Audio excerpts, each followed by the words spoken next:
शुद्धं पडमिया जिणेन्दवर्णेमि चन्दमकलङ्कं गुडरयणभूषडुदयं जीवस्य परुवणं वोच्छम्।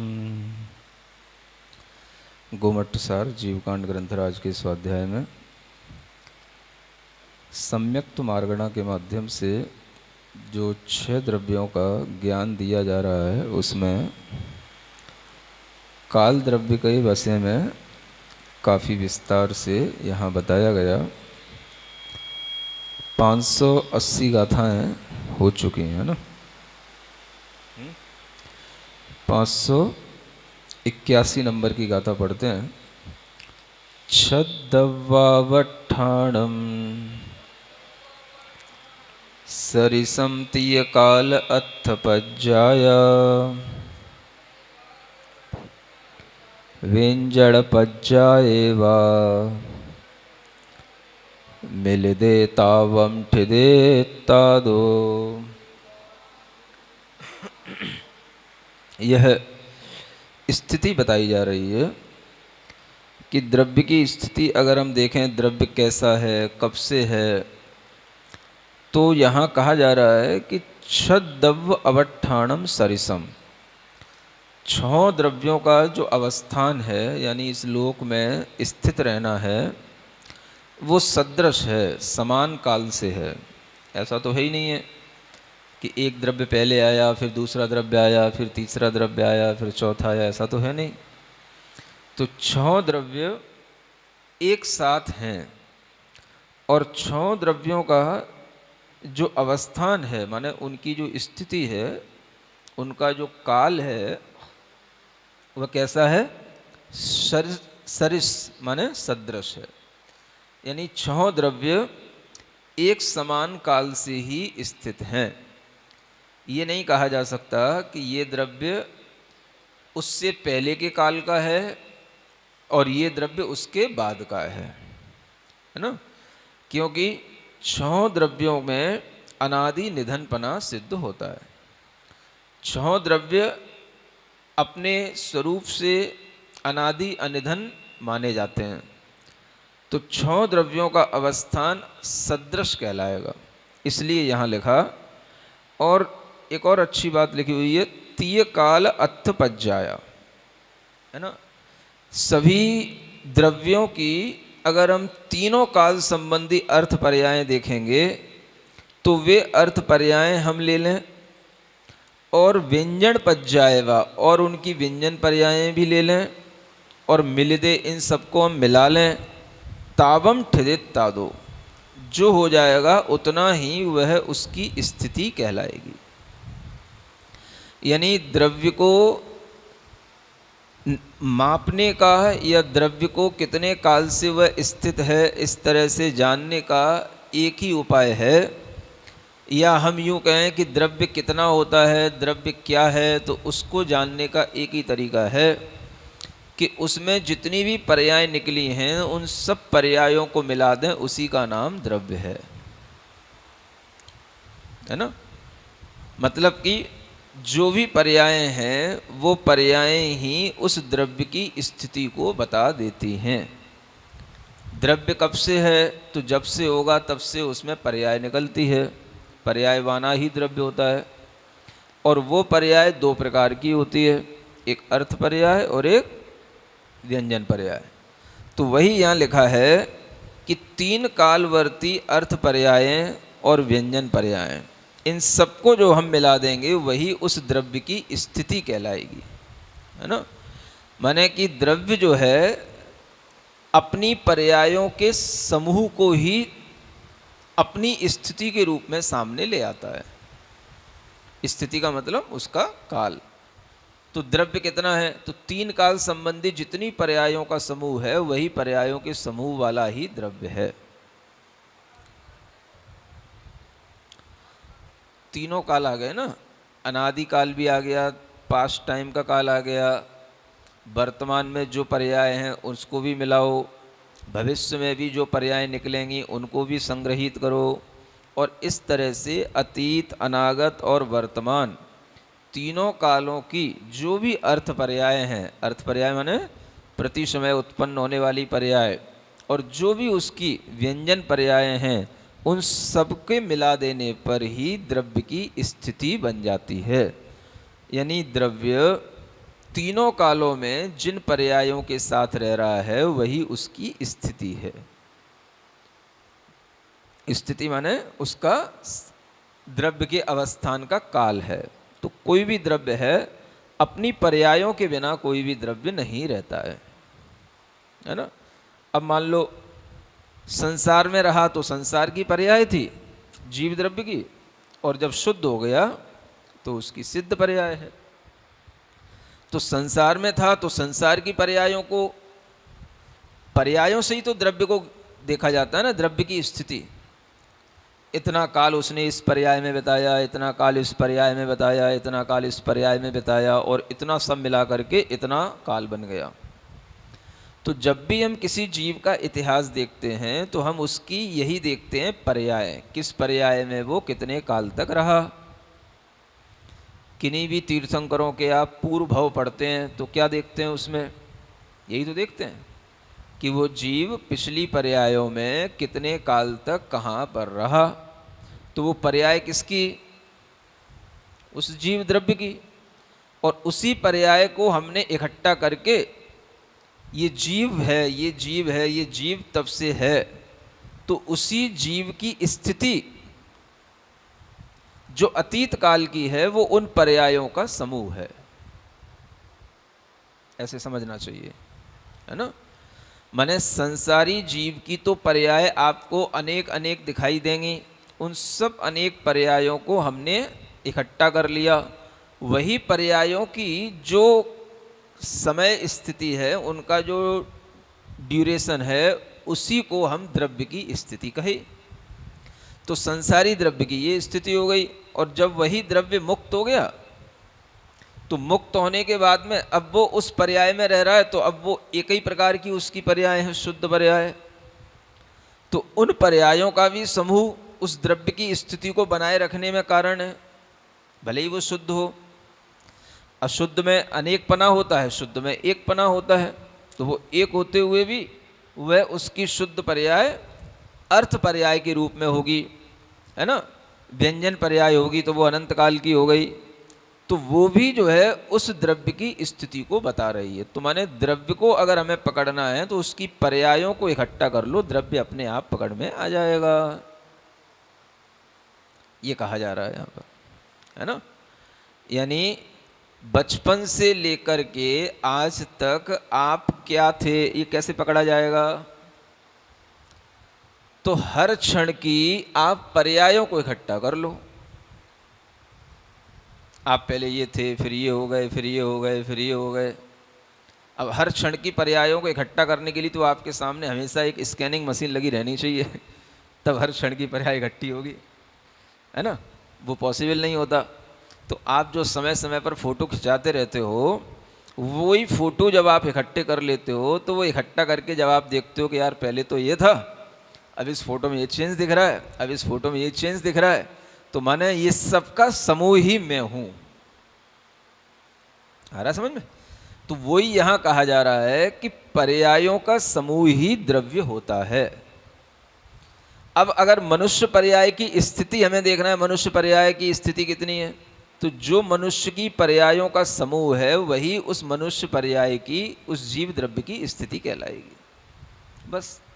तो वही यहाँ कहा जा रहा है कि तीन कालवर्ती, है ना। अब इसमें अनागत काल भी आ गया, जीव शुद्ध भी हो जाएगा, तो उस समय पर भी उसकी पर्यायों का जो समूह होगा वो भी आपको इसमें मिला लेना है। तो तीन कालवर्ती जो भी अर्थ पर्याय हैं या व्यंजन पर्याय हैं, इन सबको मिलाने से ही द्रव्यों की स्थिति बनती है, और सब द्रव्यों की स्थिति समान है। क्योंकि कोई द्रव्य न तो किसी से पहले उत्पन्न हुआ और ना किसी के बाद में वो नष्ट होगा। मतलब पास्ट में भी कोई उस द्रव्य की आगे पीछे तो कुछ नहीं है, तो फ्यूचर में भी उसमें आगे पीछे कुछ नहीं होगा। द्रव्य द्रव्य रहेगा ही, जीव तो जीव ही रहेगा, चाहे संसार में रह ले चाहे मुक्ति में रह ले, जीव तो जीव ही रहेगा ना। तो द्रव्य की स्थिति सभी द्रव्यों की समान है। पुद्गल द्रव्य है, वो भी जब से जीव है तब से पुद्गल है, जब से जीव पुद्गल है तब से ही धर्म धर्म है, जब से ही आकाश है, जब से ही काल है। कोई भी द्रव्य आगे पीछे नहीं है। तो सब द्रव्यों की अपनी अर्थ पर्याय व्यंजन पर्याय मिलाने पर सबकी स्थिति समान आएगी, क्योंकि सभी द्रव्य एक साथ ही रहते हैं। उनका ना आदि पॉइंट है और ना अंत का कोई पॉइंट है ना। ऐसा समझ करके हम इन द्रव्यों का स्वरूप समझते हैं। आगे बढ़ते हैं। रयदवियम्मिज अथ पज्जया वियण पज्जया चावी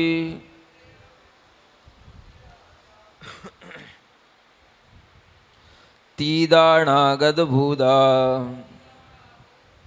तावदियम तम हवदी दव्वम।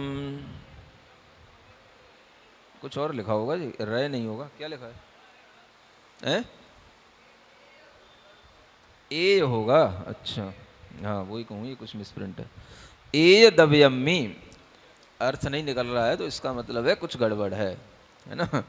हाँ, तो एक द्रव्य में ए दव्यम्मी माने एक द्रव्य में जे माने जो अर्थ पज्जया जो अर्थ पर्याय हैं, और वियण पज्जया चावी और जो व्यंजन पर्याय हैं, तीदा अनागत भूदा वे अतीत संबंधी अनागत संबंधी जितनी भी हैं, तावदियम तम हवदी दब्बम। वही बात यहाँ पर फिर से रिपीट कर दी गई है अलग भाषा में, है ना। द्रव्य उतना ही है जितना अतीत और अनागत की अर्थ और व्यंजन पर्याय हैं, उतना ही द्रव्य है ना। यानी पास्ट और फ्यूचर की या तीनों काल संबंधी पर्यायों के समूह को ही हम द्रव्य कहते हैं। ये एक तरह से द्रव्य की स्थिति को भी बता रहा है और द्रव्य की परिभाषा भी बन रही है इससे, है ना। तो ऊपर तो हमने द्रव्य की स्थिति बताने की अपेक्षा से ये भाव लिया था, यहाँ पर हम उस द्रव्य को परिभाषित कर रहे हैं कि अगर आपको द्रव्य कहना है तो इस तरह से भी कह सकते हो कि एक द्रव्य की जितनी भी अतीत अनागत पर्याय अर्थ और व्यंजन पर्याय हैं, वो द्रव्य उतना ही है। पर्यायों के बिना कभी द्रव्य नहीं होता है, ठीक है ना। अब आगे बढ़ते हैं 583 नंबर की गाथा। आगासं वज्जिता सव्वे लोगम्मि चेव नत्थि बहि बावी धम्मा धम्मा अवट्ठिदा अचलिदा निच्चा। क्या कहते हैं यहाँ? आगासम वज्जिता, यानी आकाश द्रव्य को छोड़ दें तो उसको छोड़ करके सव्वे लोगम्मि चेव नत्थि बहि, है ना। सभी जो द्रव्य हैं वो लोक में ही हैं, लोक के बाहर नहीं हैं। द्रव्य कहाँ होते हैं? लोक में, है ना। आकाश को छोड़ दें इसलिए कहा क्योंकि आकाश लोक में भी है और लोक के बाहर भी है ना। इसलिए जो आकाश लोक के साथ है उसे कहा जाता है लोकाकाश, और जो आकाश उस लोक के बाहर है उसे कहा जाएगा अलोकाकाश। आकाश तो एक ही है, आकाश दो नहीं हो गए हैं, लेकिन फिर भी उन्हें दो रूपों में कहा जाता है, लोकाकाश और अलोकाकाश। तो आकाश तो वस्तुतः एक अखंड द्रव्य है, पूरा आकाश। हम उसके दो विभाजन तो कर ही नहीं सकते हैं, अरूपी द्रव्य के कोई विभाजन तो होते ही नहीं है, लेकिन वो अपेक्षा से विभाजित कहा जाता है ना। जहाँ तक 6 द्रव्य रहें वो लोक है, और उस लोक में जो आकाश समा गया उसका नाम लोकाकाश। हमने कहीं आकाश के 2 खंड नहीं कर दिए, लेकिन जहाँ तक हमारा 6 द्रव्यों का अवस्थान हुआ उस आकाश को लोकाकाश कहा जाएगा। और ऐसा ही होता है, हम अगर कोई बिल्डिंग बनाते हैं, किसी भी तरीका का कोई कंस्ट्रक्शन करते हैं, तो आकाश तो एक ही होता है। हमने जहाँ पर अपनी बाउंड्री बना ली, बस ये मेरा हो गया, है ना। वो आकाश वो बस आपका हो गया, उतना आकाश उतना स्पेस वो आपके लिए हो गया। बाकी तो हमने कोई आकाश के खंड नहीं कर दिए, हमने जो है एक बाउंड्री बना करके उस आकाश को डिवाइड कर लिया, भाई ये अपना स्पेस है, अब इस हॉल के अंदर जो आकाश है वो हमारा है ना। हाँ, मतलब अपन अमूर्त द्रव्य पर भी अधिकार जमाते हैं, है ना। इस आकाश जो ये इतना अपना हॉल का आकाश है ये हमारा है, इसमें कोई अदर पर्सन आकर के इसमें कुछ भी इंटरफेयर नहीं कर सकता है ना। तुम्हारा आकाश अलग होगा, तुम अपना स्पेस अलग रखो, हमारा स्पेस अलग है, ये बाउंड्री इसीलिए बनाई गई है।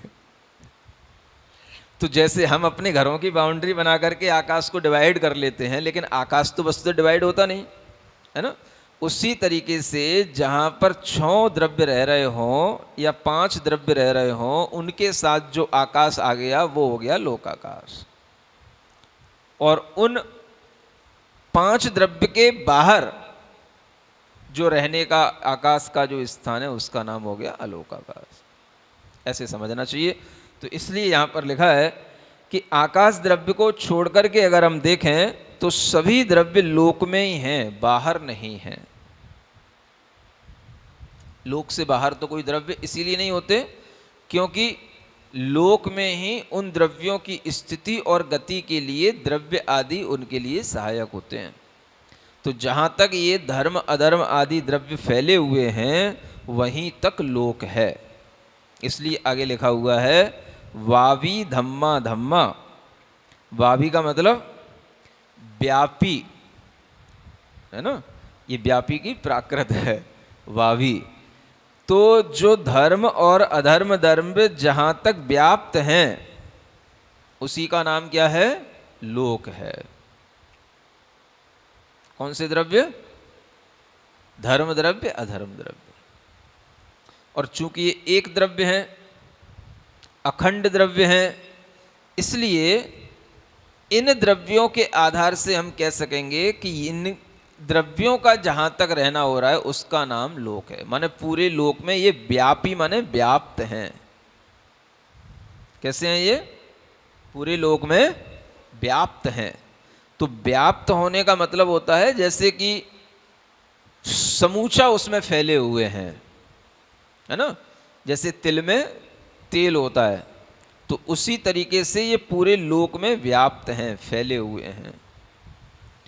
अब इसीलिए इन धर्म अधर्म द्रव्यों को एक आधार के रूप में भी बताया जाता है कि भाई इन द्रव्यों का आधार क्या है, तो हम कहेंगे लोकाकाश आधार है। एक आधार आदेश संबंध भी बनता है, समझ रहे हैं ना, आधार आदेश समझ रहे हैं। जैसे कि ये टेबल के ऊपर ये बुक रखी हुई, तो ये भी इस बुक के लिए टेबल क्या हो गई, आधार हो गई। तो ये भी एक संबंध है, इसको क्या बोलेंगे, आधार आदेश संबंध, है ना। तो ऐसे ही आधार आदेश संबंध होते हैं। आधार भी कई प्रकार के होते हैं। एक कहलाता है औपश्लेषिक आधार। क्या बोलते हैं, उपश्लेष शब्द से बनता है औपश्लेषिक, माने जो उसके निकट में श्लेष संश्लेष संबंध के साथ में है उसको बोलेंगे हम उपश्लेष आधार, है ना। जैसे कि इस टेबल पर ये बुक रखी हुई है, तो ये इसका उपश्लेष संबंध कहलाएगा, या आधार आदेश संबंध कहलाएगा, है ना। बुक पूरे में व्याप्त नहीं है, केवल उसके आधार पर रखी हुई है। ये एक आधार आदेश संबंध होता है। दूसरा होता है एक आधार आदेश संबंध के रूप में, जैसे कि हमने कहा आकाश के आधार से सब कुछ है। क्या बोला, आकाश के आधार से सब कुछ है, माने सभी द्रव्य किसके आधार से हैं, तो आकाश के आधार से हैं। तो अब आधार का मतलब यहाँ ये तो नहीं है कि जैसे टेबल के साथ में ये पुस्तक का आधार है, या घड़े के साथ में पानी का आधार है कि पहले भाई घड़ा होगा तब पानी आएगा, तो घड़े के आधार पे पानी हो गया, है ना। घड़े में और पानी में संबंध जो है वो भी आधार आदेश संबंध है। तो वो कैसा संबंध है, वो उपश्लेष संबंध है। लेकिन अगर हम यूं कहते हैं कि आकाश के आधार पर 6 द्रव्य हैं या अन्य द्रव्य हैं, तो ये जो संबंध है वो सिर्फ वैषयिक आधार कहलाएगा। वैषयिक का मतलब होता है उस द्रव्य के लिए वो आधार केवल उसका एक विषय बन रहा है, वस्तुतः वो आधार नहीं है, वो उसका केवल एक विषय बन रहा है। ऐसा नहीं है जैसे घड़े में पानी रखा जाता है वैसे ही आकाश में ये द्रव्य रखे हो, तो पहले आकाश आ जाएगा फिर हमें द्रव्य लाने पड़ेंगे। अगर आधार आधे संबंध बनाएंगे तो पहले ऐसी तो होगा, पहले टेबल लानी पड़ेगी तभी तो पुस्तक रखोगे पहले घड़ा लाओगे तभी तो उसके अंदर पानी डालोगे। तो ऐसा आधार आधे संबंध आकाश द्रव्य और अन्य द्रव्यों के साथ में नहीं होता। तो इसलिए इस संबंध को दूसरा नाम दिया गया वैषयिक, माने वो उसका विषय बन रहा है, बस केवल उसका विषय है कि बस हाँ आकाश के आधार से उसके विषय से ये द्रव्य रहते हैं, तो ये दूसरा संबंध कहलाता है ना। और फिर तीसरा जो संबंध होता है वो यहां बताया गया है, इसे बोलते हैं व्यापक। तीसरा संबंध कौन सा होता है? तीसरा आधार जो होता है वो व्यापक आधार होता है। व्यापक आधार जो होगा वो पूरा का पूरा उस द्रव्य के अंदर फैला रहेगा, वो व्यापक आधार कहलाता है ना। जैसे कि तिल में तेल, तो ये व्यापक आधार संबंध वाला कहलाएगा। तिल में तेल, तो तिल और तेल में भी आधार आधे संबंध है लेकिन वो व्यापक संबंध के साथ में है। ऐसे 3 प्रकार के संबंध शास्त्रों में लिखे हुए होंगे, टीका में लिखे रहते हैं, है ना। तो इस तरह के इन तीनों संबंधों को समझ करके हम आधार आधे संबंध किसी भी चीज में घटित करते हैं। माने कोई भी संबंध होंगे तो उन तीन में से कोई ना कोई एक आधार आधे संबंध का एक उसमें भाव आ जाता है ना। आप देख लो कोई भी चीजें, अब आप सोचो अपने शरीर में आत्मा है, 3 में से कौन से संबंध वाली है? क्या औपश्लेषिक संबंध है, क्या विषय मात्र संबंध है, या अभिव्यापक व्यापक संबंध है? तो कैसा संबंध कहलाएगा? व्यापक। समझ आ रहा है ना। तो आप लोग संबंध बहुत बनाते हो लेकिन उन संबंधों की कैटेगरी केवल 3 ही प्रकार की है। आप समझो कौन से संबंध आपने बनाए हैं, हर संबंध के बारे में 3 प्रकार के उसमें ज्ञान लगाओ है? ये क्या संबंध कहलाया? व्यापक। अब सोचो पति पत्नी का क्या सा संबंध कहलाएगा 3 में से? आधार आधे है, क्या है, किसके आधार से कौन है? अब आधार आधे होता कहाँ है महाराज, सब एक दूसरे पे इंडिपेंडेंट होते तो फिर आधार आधे रहा ही नहीं अगर आधार आधे संबंध होगा तो एक दूसरे के आधार पर होगा, तो वो कौन सा कहलाएगा?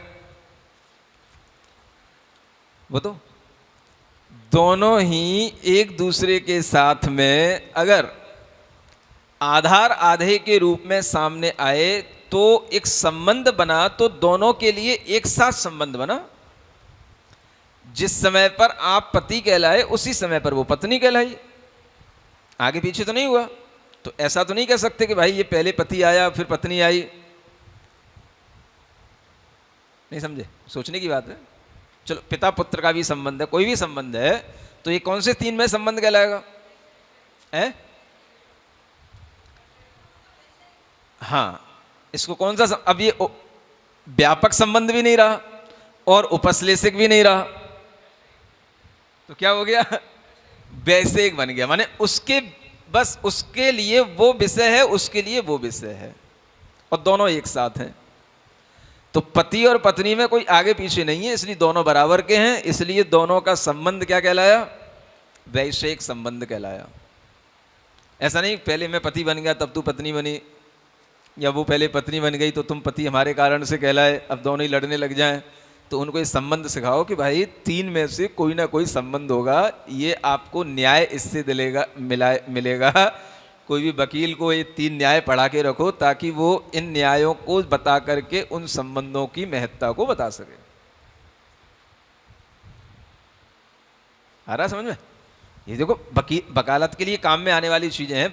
वकील अगर इस तरीके के केस को हैंडल करता है तो वो अगर पहले लॉजिक बता दे कि भाई देखो दुनिया में 3 प्रकार के संबंध होते, बताओ आपका कौन सा संबंध है,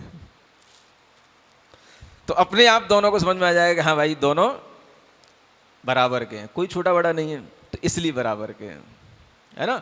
तो ये कौन सा संबंध है? वैषयिक संबंध है। ऐसे ही गुरु शिष्य का संबंध है, सब जब शिष्य है तो गुरु है, गुरु है तो शिष्य है। समझ आ रहा है? तो संबंध तभी बनेगा जब दोनों में एक साथ एक दूसरा अपने आप को विषय बनाने लग जाए। नौकर मालिक का संबंध है, आ रहा समझ में? तो ऐसे आप देख लो दुनिया में तीन ही प्रकार के संबंध हैं, और ये तीनों ही संबंधों में सब, इन्हीं तीनों में सब चीज आ जाएगी, है ना? आपके शरीर पर कपड़े का संबंध है, कैसा है भाई बताओ? शरीर पर कपड़ा है,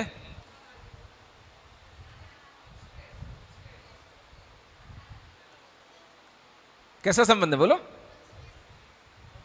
हाँ, औपश्लेषिक संबंध, उपश्लेष वाला संबंध है ना? क्योंकि उसके आधार पर वो है। शरीर तो पहले है, कपड़ा तो बाद में ही आएगा। तो बस कपड़ा बाद में भी आएगा, बाद में हट भी जाएगा, शरीर तो शरीर रहेगा। टेबल है, कोई भी दूसरा पुस्तक रख दोगे, वो हटा दोगे, वो रख दोगे, उपश्लेष संबंध। देख लो आप कोई भी संबंध है, ठीक है ना? तो अच्छी चीज है ये। तो इसी तरह से धर्म और अधर्म ये दोनों द्रव्य अगर इस आकाश में हैं तो कौन से संबंध के साथ हैं? इनका जो संबंध है वो अभिव्यापक आधार आधेय संबंध है, वो व्याप्त है। सुन रहे हो? एक भजन पढ़ते हो कभी कभी तुम लोग चौके में, जैसे फूल में खुशबू समाई, जैसे दूध में घी समाया, जैसे गन्ने में रस समाया, है ना? ऐसे ही, है ना, गुरु मुझ में समाये किसी को नजर नहीं आए, ऐसा कुछ पढ़ते हो ना? तो ये कौन सा संबंध बता रहे हो आप? ये भी एक है ना? तो आपने इतने सारे तमाम उदाहरण दे डाले उसमें, और ये सभी उदाहरण किस कौन से संबंध के हैं बोलो? व्यापक संबंध के हैं, है ना? घी, दूध में घी व्याप्त है, जब निकलेगा निकलेगा, है ना? गन्ने में रस व्याप्त है, तिल में तेल व्याप्त है, काठ में अग्नि व्याप्त है। तो ऐसे ही ये व्यापक संबंध सामने आ जाता है। तो ऐसे हमें पता होना चाहिए कि हम कुछ बोलते हैं तो हमें कुछ पता होना चाहिए कि हम क्या बोल रहे हैं, उसका कोई शास्त्रीय आधार भी है कि नहीं। समझ आ रहा है ना? तो भजन में भी जो तरह तरह के उदाहरण दिए गए, या फूल है, फूल में खुशबू समाई, तो खुशबू उसमें व्याप्त है, अभिव्यापक संबंध के साथ में हम उदाहरण दे रहे हैं। इसी तरीके से प्रभु या गुरु हम में समा रहे हैं, माने हम में व्याप्त हो रहे हैं, ऐसा अभिव्यापक संबंध आप बना रहे हैं गुरु के साथ में। इसका मतलब ये हुआ। तो आपको पता नहीं है, आप बोल रहे हो, लेकिन गुरु सोच रहा है ये क्या बोल रहा है, ये कौन सा संबंध बना रहा है? वैसे एक संबंध हो गया। हाँ देखो, अब इसमें कहा भैया कह रहा है वैसे एक संबंध हो गया ये, तो नहीं, देखो इसमें भी अंतर है। गुरु और भक्त का, या भक्त और भगवान का जो संबंध है वो तो वैसे एक संबंध है, लेकिन जो भक्ति है वो भक्ति व्यापक संबंध के साथ बनाना चाह रहा है। वो उदाहरण किसके दे रहा है? सब व्यापक संबंध के उदाहरण दिए जा रहे हैं, वैसे एक संबंध के उदाहरण तो नहीं दे रहा, है ना? जैसे गन्ने में रस समाया, तो उदाहरण क्या दिया जा रहा है? व्यापक संबंध का। वो यूं कह रहा है कि वैसे ही गुरु मुझ में समाये। तो वो इस समय पर गुरु शिष्य या गुरु के भक्त का संबंध नहीं बना रहा है, वो उस समय पर अभिव्यापक संबंध बना रहा है ना, कि वो गुरु हम में समा रहे, माने उनके भक्ति के कारण से उसे ऐसा लग रहा है कि गुरु हम में समाहित हो रहे हैं। तो ये अभिव्यापक संबंध कहलाएगा। बाहर से देखोगे तो वैसे एक संबंध है, लेकिन भावना से जो है वो अभिव्यापक संबंध बनाने की कोशिश की जा रही है। ये दोनों में अंतर है ना? तो इस सिद्धांत का ऐसे उपयोग भी तो लाओ कि सब सिद्धांत यूं ही बस किताबों में रखे रहेंगे और बस हम केवल उतने ही उदाहरण जो किताबों में लिखे बस उतने ही पढ़ते रहेंगे और आगे बढ़ते रहेंगे, है ना? तो अपने को अगर कोई सिद्धांत है तो उन सिद्धांतों का प्रैक्टिकल होना चाहिए। हाँ, अब आप कोशिश करो, कोई भी उदाहरण आप बना सकते हो। कौन सा उदाहरण इन तीन संबंधों के अलावा कौन सा बन रहा है? आप देखो, ये भी कितना बड़ा, एक देखो सर्वज्ञ भगवान का ज्ञान कहलाएगा, या बड़ा एक कहना चाहिए कितना बड़ा ये ज्ञान कहलाएगा, साइंस कहलाएगी कि हमने दुनिया के सब संबंधों को तीन कैटेगरी में बांट दिया। समझ रहे? इसको बोलते हैं ओवरऑल नॉलेज, कंप्लीट नॉलेज इसको बोलते हैं। हाँ, इसीलिए तो कहा जाता है। तो जो वहां से निकलेगा वो फिर कंप्लीट होगा। इस तरीके के क्लासिफिकेशन जो मिलते हैं वो बताते हैं कि ये चीजें मतलब कितनी सोच समझ करके, कितनी वैज्ञानिक तरीके से लिखी गई हैं। अब इन चीजों को हम शास्त्र की भाषा में एक लाइन में पढ़ लेते हैं, कभी भी महत्व नहीं देते हैं, लेकिन ये हमें समझना चाहिए, क्योंकि संबंध के बिना कोई चीज़ नहीं चल रही है। हर चीज़ का हर चीज़ संबंध है। आप यहाँ बैठे हो, जमीन से संबंध है, एनवायरनमेंट से संबंध है, हमसे संबंध है, बुक से संबंध है। ये सब संबंध अलग अलग तरीके के हैं और ये सब 3 क्वालिटी के ही हैं, इनके अलावा कोई चौथी क्वालिटी नहीं है कि नहीं चीज़? हाँ, तो आप छुपी हुई चीज़ों को बाहर निकालें। जो शास्त्रों में छुपी पड़ी हैं ये तब तक छुपी रहेंगी जब तक हम इनका प्रैक्टिकल नहीं करेंगे। हाँ, आज बाहर निकली है ना? तो ऐसा ये धर्म अधर्म का संबंध आकाश द्रव्य के साथ में व्यापक है ना?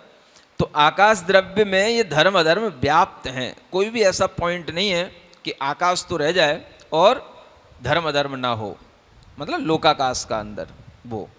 तो इसलिए ये धर्म और धर्म व्यापी हुए अवस्थित हैं। ये जिस रूप में स्थित हैं वैसे ही स्थित रहेंगे। कभी भी इनके स्थिति में कोई भी बदलाव नहीं आएगा। ये हमेशा एक रूप में ही रहेंगे, जो इनका स्वभाव है। और अचलित हैं, अपने स्थान से कभी चलायमान नहीं होंगे। इनके प्रदेश भी नहीं चलते हैं, है ना? कभी अभी आगे बताया जाएगा कि जीव द्रव्य के प्रदेश भी चलायमान होते हैं, पुद्गल के भी होते हैं। तो इनके प्रदेश स्थिर रहेंगे, चलायमान नहीं होगा। माने ऐसा नहीं होगा कि यहाँ का धर्म छूट के वहाँ लग जाए और वहाँ का धर्म छूट के वहाँ पहुँच जाए, है ना? चलायमान नहीं है, गतिमान नहीं है, क्रियावान नहीं है। इसलिए इनको निष्क्रियाणी च इसलिए कहा गया। अचलित हैं ये और नित्य हैं, माने हमेशा रहने वाले हैं, हमेशा से थे और हमेशा बने रहेंगे। ऐसा इन द्रव्यों का यह संबंध आकाश द्रव्य के साथ में बना रहता है। ठीक है, इतना ही ठीक है आज।